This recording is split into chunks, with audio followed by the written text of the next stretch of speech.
Hello there, welcome back. Today I'm going to talk about Legend of Korra, which is a sequel to Avatar The Last Airbender.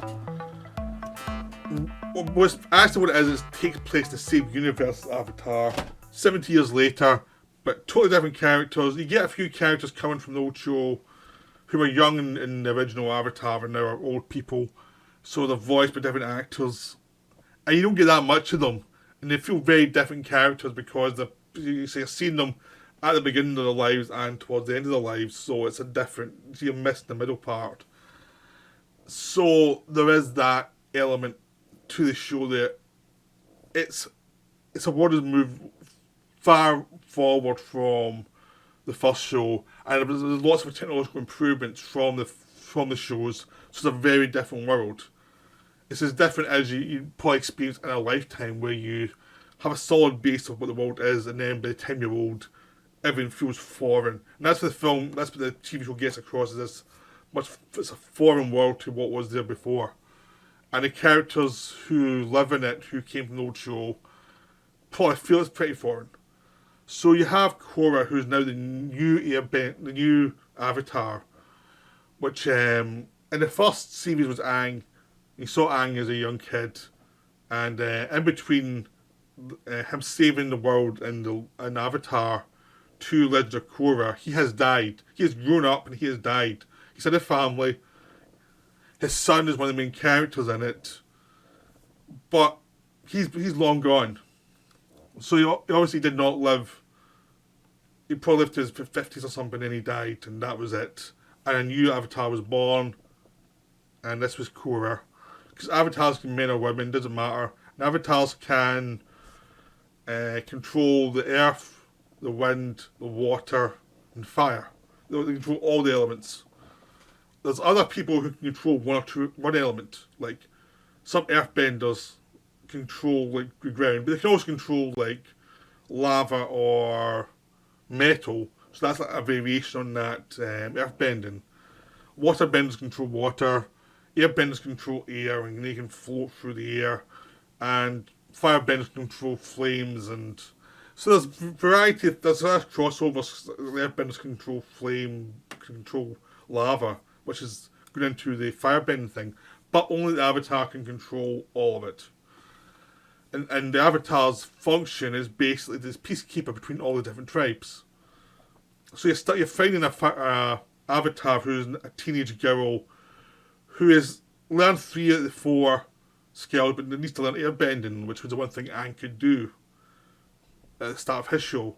So she's learning that, and she has to go from being out with the waterbenders in Antarctica, basically, and having to go to the central city that's been built since the old show by Aang and Lord Zuko, who was in charge of the firebenders. They were enemies in the show, became friends, and they built this city to unite the world.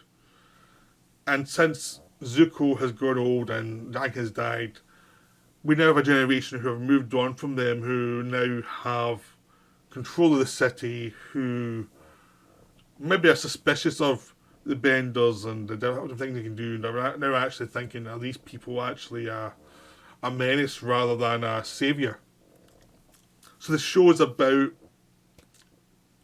having moved on to a generation who doesn't look upon... They've gone beyond the point where they used to look upon these airbending, firebending, and all the rest of it as saviours or villains. And the big heroic elements have passed, and now people are just living their lives, and it's like, what good are they? You know, they're just dangerous people sometimes. They're criminals who can do these things, and they cause a lot of damage, so what good are they really?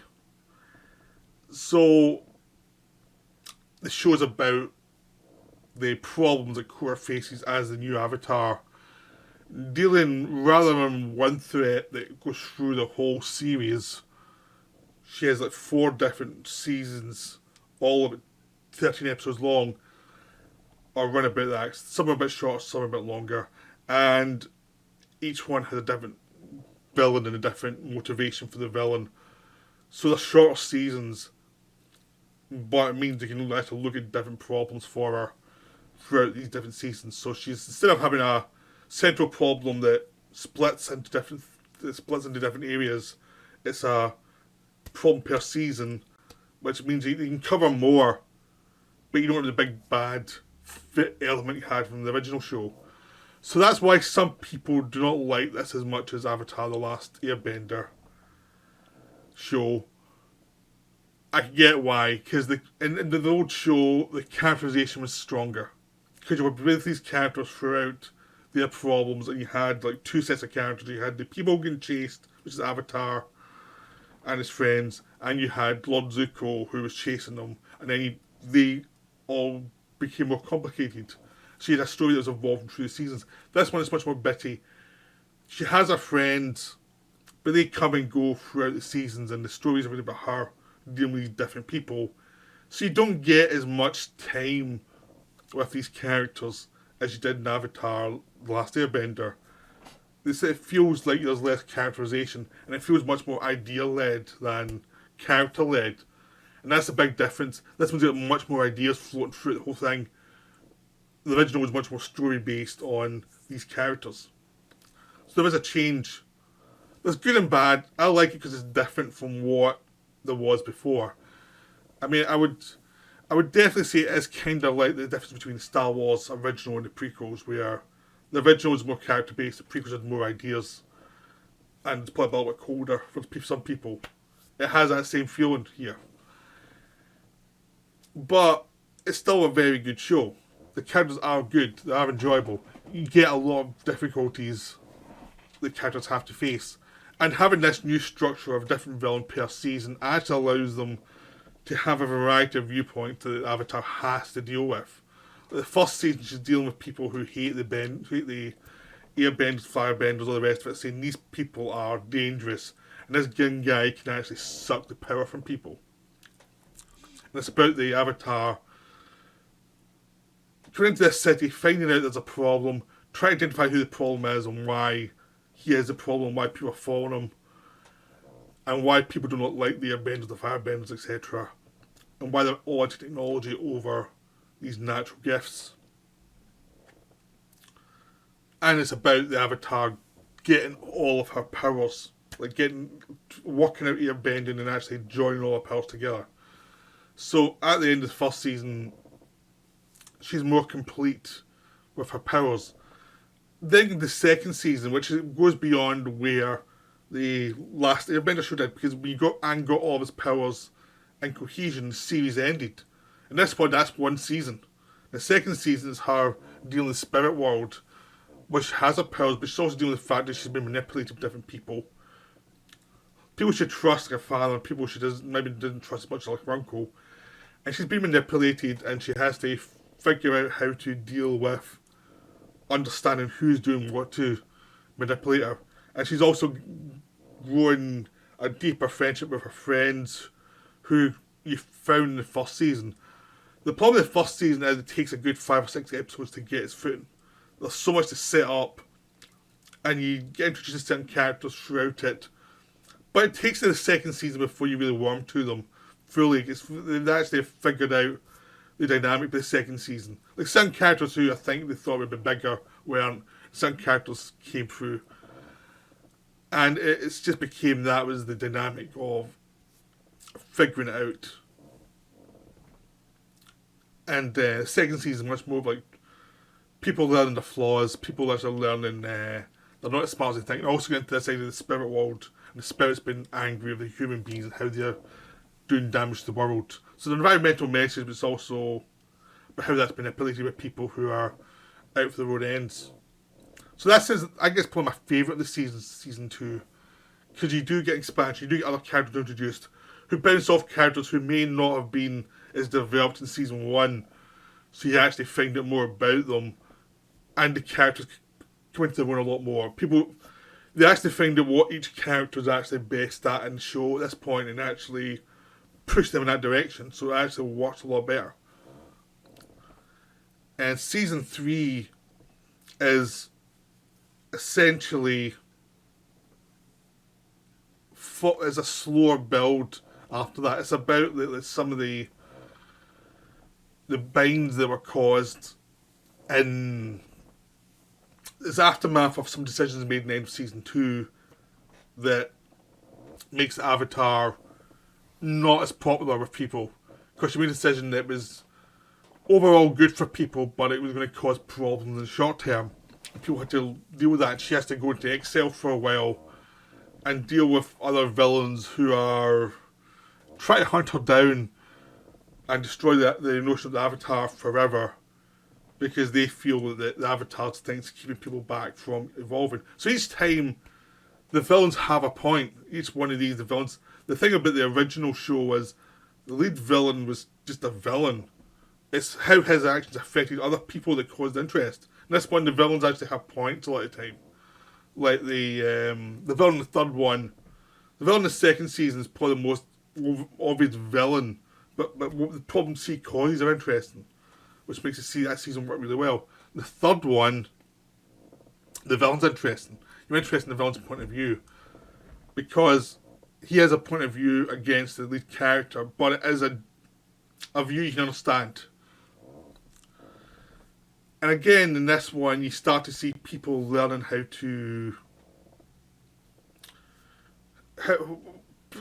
deal with the world, having issues caused by how they deal with the world, and trying to help people in different areas in the Earth Kingdom, because Earth Kingdom has been corrupted by the Queen there, and they have to deal with that. But also have to deal with this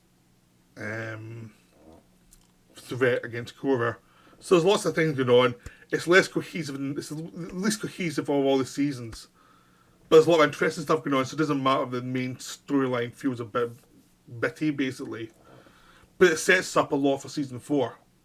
Season 4 is a lot of fun. It's a comeback season, really, where Korra has lost a lot of her abilities and she's been infected, and it's the season of her trying to get back to where she was.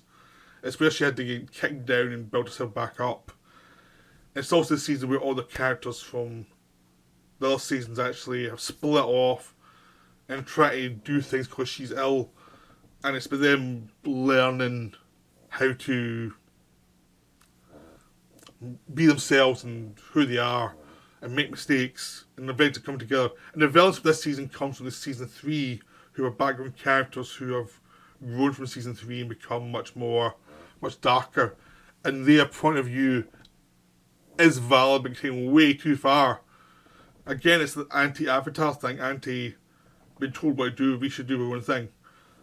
So there's lots of cool stuff in this. It's just that it's less cohesive as a series than Avatar Last Airbender, because there's not one central threat.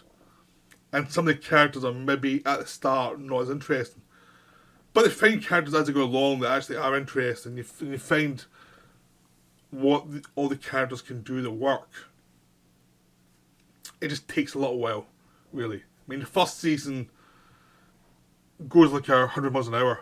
There's so many ideas. It feels like it needed like 20 episodes, but it's got like 12. It has to get a lot in, and that becomes a slight problem for it. But as the seasons go on, it learns how to piece itself a lot better. And the show's very good. The show's really good. I watched it pretty quickly through once I get into it. But it's just getting through those first 5 episodes is a problem, because they do drag a little bit as they're doing a lot of setup. But there's lots of cool stuff going on. There's an episode that's a very romantic based episode. Once you're beyond that one, it's good again. It's just getting through this one episode that's like pretty excruciating. And then it gets good again. So it's there's lots of really cool stuff. There's you have magic mixed with like electric machines. So you have all these like steampunk machines going on, and you've got giant robots fighting spirit things, and they've got lots of weird stuff going on throughout it that's wonderful, because it is a technological world that mirrors our world. It's almost like the 30s, whatever the name 30s had much more crazy technology. So it's based on the science fiction fantasy of the 30s, but done as a steampunk thing with magic. So the world's wonderful. The characters are wonderful once they get going. You have lots of little characters who pop in and out that actually are terrific, that are very extreme. Because it's a show for children as well as it's something that adults can watch. The humour is fun because it's silly at times, but then it's serious. It switches back and forward, and the silly stuff tends to be funny because they just go for it. They go for the crazy. So this is a really good show. This is one I definitely recommend. I've been trying to avoid being too specific. I'm trying to cover what you've seen trailers for each season. Really, that's what I'm trying to cover. And not give you too much. Just like watch the show. It's really good. It's not as good as the original, but it's still a top level follow up that actually wants to do new stuff. Expands on lots of ways that are new. That covers things that were implicit in the Last Airbender TV show that are made plot points in this one that cover. And it also shows out the flaws in certain characters who were in the original show, how they've developed. So no one's thought of as perfect in this. So it's about people who grow overcoming their flaws. So I don't want to go on too much longer now. Just go watch this show. It's really good. It's really well made. It's made with a lot of love. I'm really glad it exists because there's lots of cool stuff in here. So I'll be back with another video. Bye for now.